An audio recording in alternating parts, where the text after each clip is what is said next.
I'm going to have a black man transparency moment in this video. Early on in my law enforcement career, being a smart, conscious black man, I really struggled with whether or not I was a traitor to my own people, the black community. I sometimes struggled with whether or not I was a sellout. I struggled with whether or not, I signed up for the right job because the things that I had in mind and whatever I had in my vision as to what I was going to bring to the table to try to bring about change, I quickly realized it was not going to be that easy.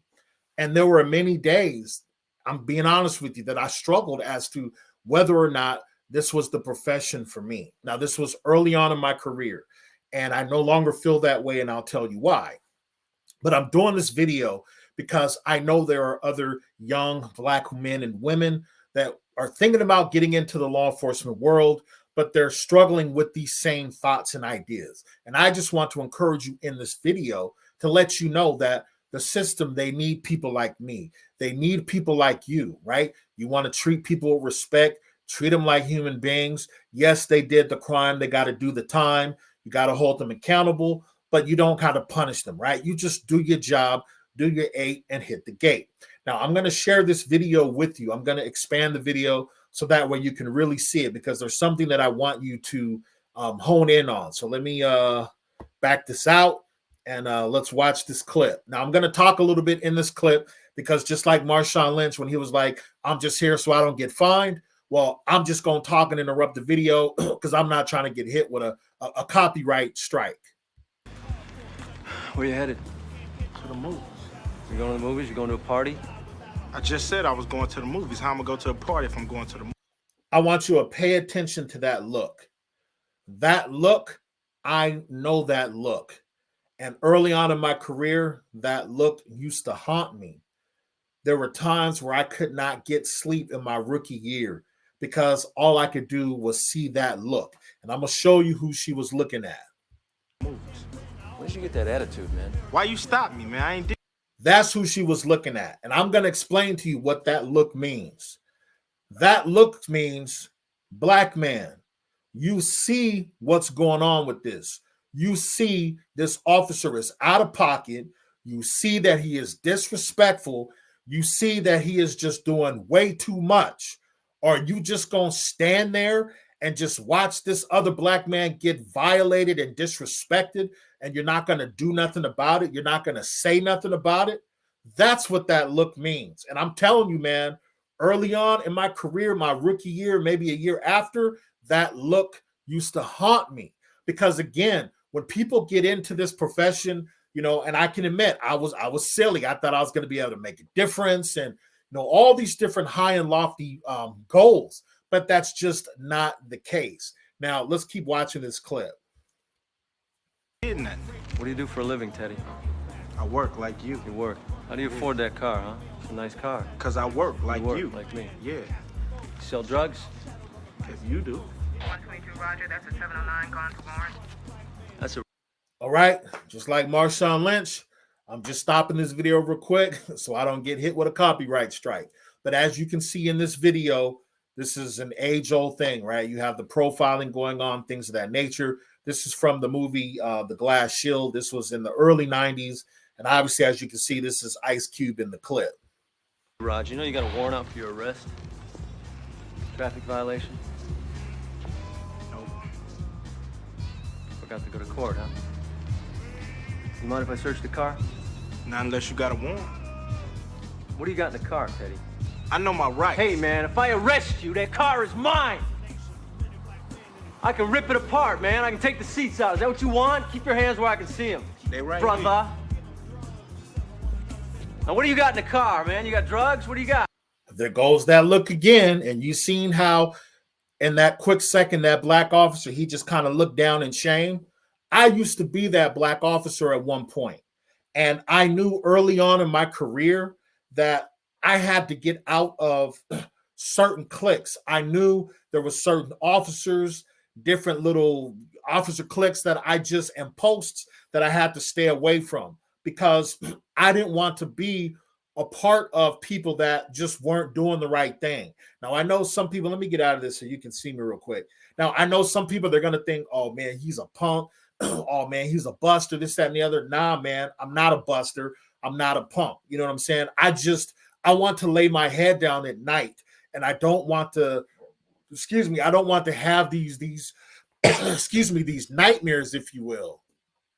So I knew I had to make an internal career change, and I had to get into other stuff because I knew, based on that culture of being, you know what I'm saying, the boots on the ground officers and stuff, I knew I didn't want to be a part of that because of what goes on. You know what I'm saying? If that makes sense.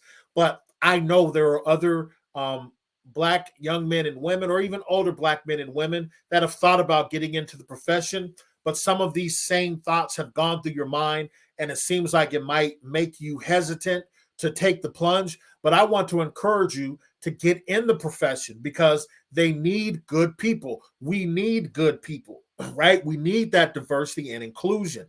Now, let me pull this out and go back to the rest of this clip. But that look right there, I know that look. I'm telling you, my rookie year, that look used to haunt me because, again, that look is, hey, Black man, you see this other Black man being violated, this, that, and the other. You're not going to do anything. You're not going to say nothing. You just going to stand there.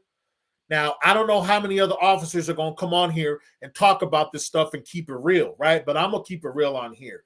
Again, this was early on in my career. I no longer feel like that because in the position that I have and what I do, I feel like I'm making a difference. I'm not making a difference in the grand scheme of things, but in the individual lives of the inmates, I am making a difference and I am making an impact. Now, let's continue on with this. Let me finish this off. It ain't too much. All right, and that was it. But I wanted to do this video again because the beauty of YouTube, right? You don't know when somebody's going to watch your video. It could be a few minutes after you upload it, or it could be 5 to 10 years after you upload it. Now, the beautiful thing about this topic in this video, it is going to be a classic. It is going to be timeless. I foresee that it doesn't matter when a person watches this video, the things that I'm talking about, it will still be relevant. Because let's look about it. Let's look at it, right? When you look at the civil rights era and you go back to the Jim Crow and all that stuff, there's always been this tension between the Black community and within the law enforcement community. It's always been that tension. And even before, during the slavery days, all that stuff, right? But even though, and I'm going to just be honest with you, you're not going to change the system overnight. People are not, the lawmakers are not going to wake up and say, you know what, let's just overhaul. And it ain't going to work like that. However, I can still say that if you want to do the right thing, you know, you want to serve or protect your community and you want to work in the prison or in whatever law enforcement capacity, I say go for it because we need good people, you know, and I know I grew up in the hood, right? Where you would always don't trust the police, don't trust the man, this, that, and the other. But I say hogwash to that.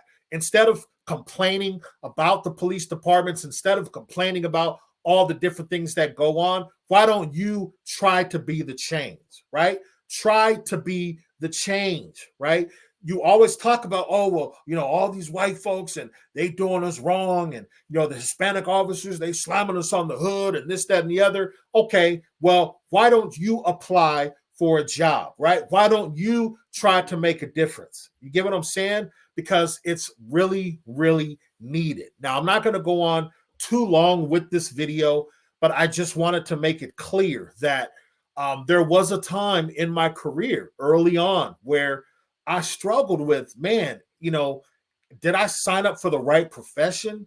You know, am I a traitor? You know what I'm saying? Am I a sellout? But as time went on, I realized that the system needs me. The system needs good people like you to get involved. You know, and I remember there was this young person and they were going on talking about, oh man, you know, this is a white man's profession, this, that, and the other, and shouldn't no Black people work in law enforcement. And obviously, you know, I provided a rebuttal to that. So my rebuttal to that was every time a minority, or more specifically, a Black person is hired on a law enforcement agency, even though it might be a small number, each person that's hired, you increase the chances of having more diversity. You increase the odds and the chances of somebody running into a law enforcement officer that cares, or a law enforcement officer that will do the right thing, that will treat you like a human being, but yet, you know what I'm saying, hold you accountable. You want that. And then I made it even more specific. I said, let's just say if your grandpa was in prison, or your brother or whatever is in prison. I kept it all the way real. I kept it a buck. I was like, if your uncle or your grandpa or whatever was in a cell and they fell out and they was having a heart attack or whatever, I was like, you would want somebody like me in there. And it's not because I'm going to be indifferent to the Black population, because you have to treat all the inmates the same. But we know how it is in the system. We just know how it is. Some people get preferential treatment over others. So I was like, you would want somebody like me in the prison that's going to treat everybody fair. And if I seen that happen, I'm going to do whatever I can to try to save that inmate's life, because that's still a human being. And I've been there. You know what I'm saying? The last time it happened, I can't go into any specifics. It was two white boys. They OD'd on some drugs. One of them, he was already dead by the time we got in the unit, but we still had to do life-saving measures. You know what I'm saying? And I respected this individual. I don't know his name. I don't know anything about him. You know what I'm saying? But I just know it was this white dude.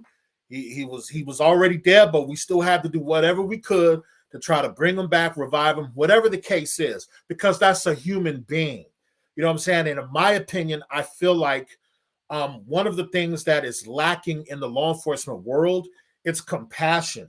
Now, compassion does not mean that you are weak, because trust me, right? When I go to work, the inmates, they know how I am. They know I'm going to talk crazy. I'm going to joke around a little bit. I am who I am. But they know I'm not a punk. They also know that I'm not an easy mark. Now, I don't go to work being a tough guy. I've said this in plenty of videos. I let the inmates be the tough guys. I let them stab the people up and unalive people. I'll let them do that. I don't go in there trying to be Chuck Norris. I'm going to be myself. But at the same time, they've seen me get down with the get down.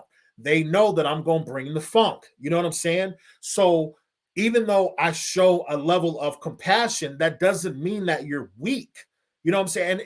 And the crazy thing is, like, you could see, like, there could be an inmate, just hypothetically, there could be an inmate that hasn't eaten in 50 days. Now, I'm just making this up. But if there's an inmate that we know hasn't had anything to eat in 50 days, if a CO goes up to that inmate and gives them a piece of bread, you have some stupid idiot officers that will try to clown that officer and call him or her a hugger thug. Now, what sense does that make? You got an inmate, he ain't ate in 50 days, and you give this inmate some bread and water, and you label as a hugger thug? But that's the type of mentality that you have to deal with depending on where you are. So you want good people to sign up for the job, to get involved, instead of always talking about the problem, and instead of always pointing to the problem, why not try to be a part of the solution? Now, I hope that makes sense in this video. I'm not going to go on too long with this video, but I did feel compelled to do this because there is this stigma, right? There is this taboo thing that Black people shouldn't work in law enforcement. That's for the white folks. That's the man's job, and slave catchers and all this kind of stuff, right?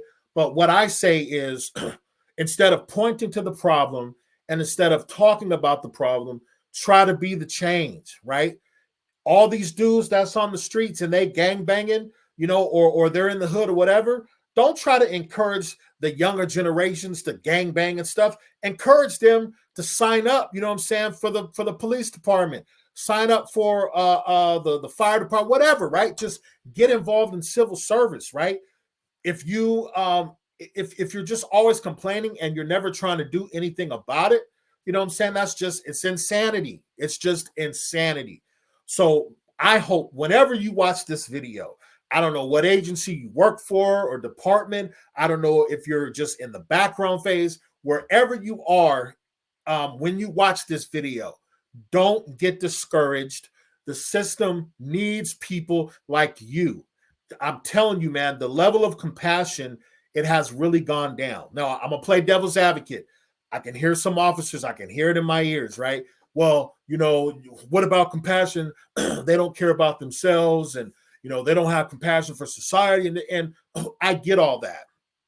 But the job, and I can say, right, the job, it does make you jaded. You know what I'm saying? It does. Once you dance with the devil a few times, it does change you. However, you know what I'm saying, you should always keep that certain level of compassion, because this OG told me years ago, and I'm going to end off with this. He told me years ago, man, before I got started, he was like, hey, man, just know that you are one mistake away from being an inmate. You might be wearing that CL uniform now, but you are one mistake. You could get into it with your girl or your wife, or you might have too much to drink and you go out and drive and you kill somebody, or whatever the case may be, right?